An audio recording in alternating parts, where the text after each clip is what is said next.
With the driver's foot door panel off, we can get a closer look at this whole big thing.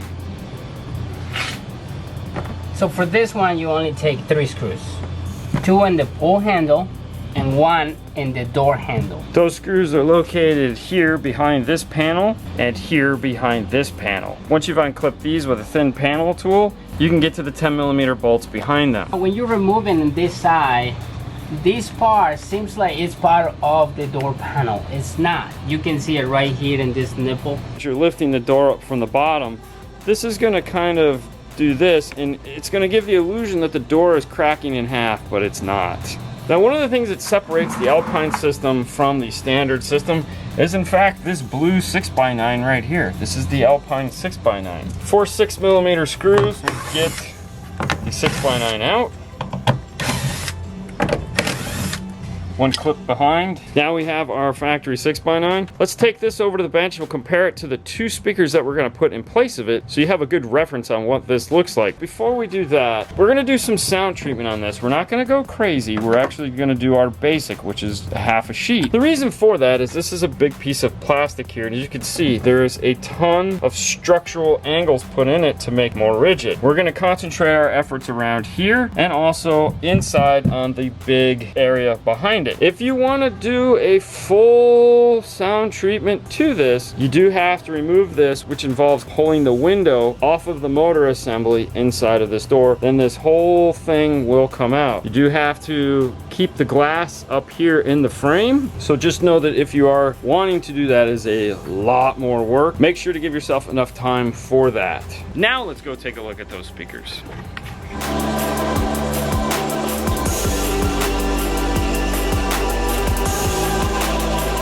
These are the factory 6x9s. They are 2 ohm. They have butyl rubber surround, that blue polymicro resin cone, rubber on the back sides here to attach them into the door. But what you'll notice is there's no foam ring around this like we see on most factory speakers, the equivalent of a fast ring. This doesn't have it. It does have this weird mesh grill over it. Looking at the factory door panel, there's no foam or ring here also. Normally we'd see some kind of sleeve that would go over the speaker to drive this sound into the car. The fact that it doesn't have it is kind of weird. That means that the factory sound that is coming out of this is just getting lost into the door panel. That could be why this is kind of lackluster. It's weird that they didn't do anything like that. We'll be changing that, of course. Now, one of the characteristics of this speaker that you have to pay attention to is the depth. It's very shallow. There's not a lot of room in these doors. Even though it looks like there's a lot of room, there's window regulators that come behind here and get in the way. The depth of this factory speaker is 2 3/4. 3 inches tops, max, is where you want to be. Anything past that, you're gonna have to space it into the door, which you may or may not have room for. This is the Infinity Reference REF 6933iX. It's a 3-way 6x9, and what I mean by that, in case you've never heard the term 3-way, 2-way, 4-way, it's the amount of drivers that are in the speakers. You have 1 big mid-bass driver here and 2 tweeters up here. You usually have some form of a high-frequency whizzer style tweeter, and then a dome of some kind to give you the mid-range tweeter frequencies or lower tweeter frequencies. The idea is that when you have something like this, you get a nice blend of sound all across its frequency playback range. However, not the best thing to do if you're trying to have front stage in a car and you have a speaker high up on the dash. One of the unique features about this is this little button here. This button is used for 0 or plus 3 dB. Left out will give you 0 dB, meaning no gain on the tweeter. Pushed in, you get a 3 dB boost. It's not that it's creating more power. Actually, when you're at plus 3 dB, that is the unattenuated signal that is being delivered to the tweeter. They could have easily just put 0 there and -3, because that's the reality of it. It's not like you can get more out of nothing. These will be the speakers we are putting in the rear door. The height on these, right there at 3 inches. We should be good with that. If we're not, they do come with a 1/2 inch spacer to space this out more into the door panel. For the front door speaker, we'll be using this power base. Polymicro cone, butyl rubber surround, and that dual voice coil application that I was talking about. This will allow us us to get more power out of the amplifier and give us that staggered power. When you compare the three of them back to back, you can see that the reference clearly has the bigger magnet, which is reflected in its power handling. It does handle more power than either one of these two. This one is bigger than the factory though, which is what we're looking for because this does have higher power handling than this. When comparing the height to the factory, this one does come in at 3 inches, but this one does not come with any form of spacer. The reason why we carry this driver is for multiple applications, because it'll do a 2 ohm or it'll do 8 ohm. We had someone come in with an older Alpine system and this front speakers were blown and we didn't want to do anything else. We could easily put these into that because it is a 2 ohm. This is also really popular to use in a lot of JBL replacement system applications or Mark Levinson where you need an 8 ohm or a 2 ohm speaker. When we're done, we'll have these speakers here in the doors. This one getting 100 watts, this one getting 50 watts. As for the 3.5 in the dash, is the Infinity reference REF 3032 CFX.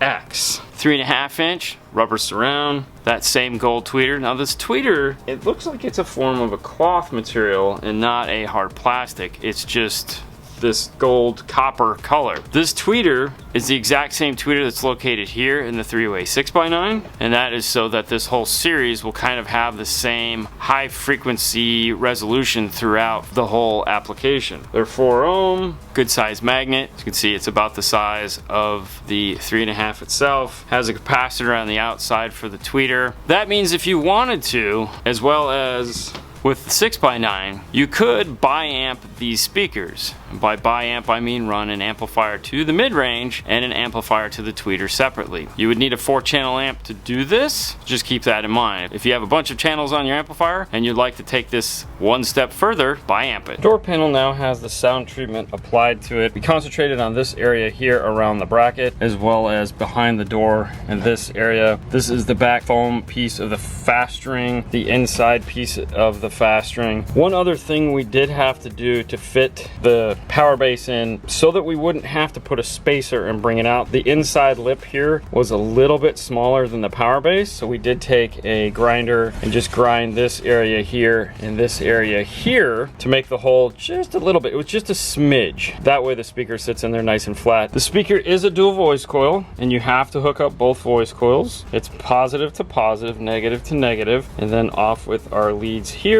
They do give you a notch for their wire to come through, which is very convenient. The speaker now fits nice and flush up against the factory. We did put foam on the back of the driver so that it has a nice secure mount just like the factory. The last step will be, of course, removing Fernando's halo. Yeah. And putting the front fast ring on. When applying the fast ring, don't stick it to the front of the speaker. Stick it to the outside of the speaker if you can. If you can. I mean, that's the best place to put it. That way, if you ever need to service the speaker, you're not destroying your fast ring. Over on the door panel itself, we've applied the Roadkill Ultimate to the area here around the speaker and any other piece of plastic that could possibly rattle to make this a more deadened piece. The fast string is applied now to the door. The last step will be cutting this to length so that when we put the door panel on, this doesn't roll over into the speaker. Do not put this on without checking that first. This is very important, right, Fernando? Very important. What can happen is the foam, or if you use rubber, whatever you're using, it can roll over into the surround of the speaker and damage the speaker itself. Unfortunately, we've seen it on some pretty expensive speakers that we've had to come back in 911 and they're destroyed. The other thing too, this is kind of an important thing. We talk about adding sound treatment to the door panel and adding it around where the speaker mounts and all that. Keep the sound treatment away from the speaker. There should be no sound treatment anywhere around the moving parts of the speaker. Speakers move. I don't know why some people put sound treatment over the front of the speaker or they put it onto the surround. Keep it all away from there. Yeah. Yeah. See that before? Yeah, you did. We saw it like 2 weeks ago in that car that we did where the sound treatment was like wrapped into the speaker and we had to pull it all off, put new speakers in. How Fernando checks for depth of the speaker surround is he removes all the clips on the door panel so that it just will come up and down easily, not lock into place. And he uses a super bright light to see into the door panel and check the area around it, figuring out how much he needs to cut off. Now he may do this once or twice just to make sure that it's where it needs to be. How much you got to take off? I'm gonna take like a 1/4 inch. Not much. Not much. To remove that 1/4 inch, just use a sharp razor blade and cut slowly, making sure to not cut yourself in the process. Like the front speaker, the rear speaker went in the exact same way. He added the same amount of sound treatment to it. The last step, of course, is going to be adding the fast string onto the front. The back part is also installed. This door panel comes off the same way. It has the 2 screws located here and the 1 screw located here. Other than it being a little bit shorter, because it's the back door, it's the exact same door panel.